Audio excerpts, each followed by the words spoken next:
Given any task that feels like a mountain, procrastination sets in. Like an agile burglar ready to find and take all the jewels hidden in your house. But what if I told you that the secret to stop procrastinating was to make a molehill from a mountain of a task that you are facing? Hello, my name is Jubair and I'm a final year PhD student at University College London. I make videos on study tips, productivity, and how it's like to live in London. So make sure you subscribe for more videos like this if you haven't already. In this video, I'm going to go through some of the key points that will help you disseminate any immediate task at hand and help you overcome procrastination forever. Humans are basic creatures, and just like the cells in our body, we only really see the surface of our problems, and great tasks seem impossible to fulfill and look like mountains that are too high or too treacherous to climb. So as I mentioned before, procrastination usually occurs when you are faced with a large task, such as having to study a large amount of information for an upcoming exam, or even whilst you are at work and you are faced with a huge amount of menial tasks. The brain looks at the sheer amount of work involved in completing these tasks, such as the energy consumed trying to understand complex equations or pathways, or the number of hours required in order to see little progress. As we have evolved, human brains prefer tasks that grant instant gratification, such as hunting or cooking, where each completed task has an observable outcome that generates a hint of dopamine. This release of dopamine makes us feel good and it marks some sort of achievement. In large tasks where there is no immediate gratification, our brain tends to think that it's a waste of energy and thus does not support our mental interests in this task. For example, when revising for an exam, there is a ton of material that you need to read and understand. This takes a lot of brain power and energy, and there is no actual way of knowing if you retained all this information without testing yourself. So the first way of breaking down the mountain of revising and retaining information is by alternating between learning and testing. Testing allows there to be some sort of feedback and instant gratification that will help your brain from being bored and make it easier to carry on. Testing is not only a proven way of learning very efficiently, but it also keeps your brain on its toes. So what about when you have things to do for work? How can you adopt the learn and test method for office jobs then? Well, you can. This is what I like to call breaking down the mountain into a molehill. When large tasks are broken down into smaller chunks, the brain can comprehend the completion of smaller tasks and becomes less overwhelmed. Let's take the simple but arduous task of reading and replying to 1,000 emails. If you tell your brain that you have 1,000 emails to read, it will immediately want to do anything that is simpler, as 1,000 is way too many and it will take way too long to reach gratification, which in this case will be its completion.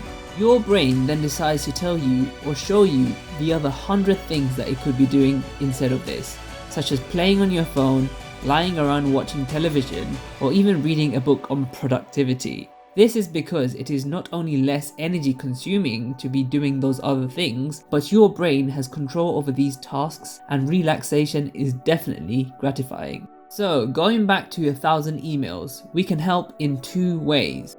The first is by setting time limits.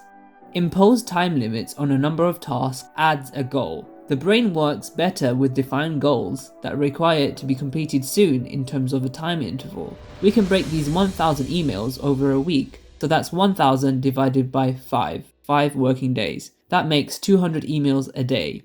Already this sounds like a much more approachable task, 200 emails in a day. Then we can divide the emails per hour, giving us an extra hour of slack, so if we finish early, we can relax. This forms as both an incentive reward, but also as an insurance in case some of our emails were particularly long. So, if we assume we work 8 hours a day, we will divide 200 emails by 7 hours and have about 30 emails to read and reply to in an hour. Each hour, we will strive to complete 30 and then relax in the time we have left over in the hour. This incentivizes prompt working.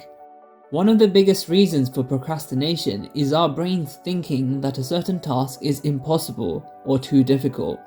When we break down large tasks into manageable portions that have specified time allocated to them, the brain can more easily compartmentalize these tasks and complete them in the allocated time frame. Another reason for procrastination is often an overload of information to our brains and not enough healthy downtime. As mentioned earlier, relaxation is a natural state of mind that the brain would rather be in most of the time. Our sleep, for example, is when the brain rests.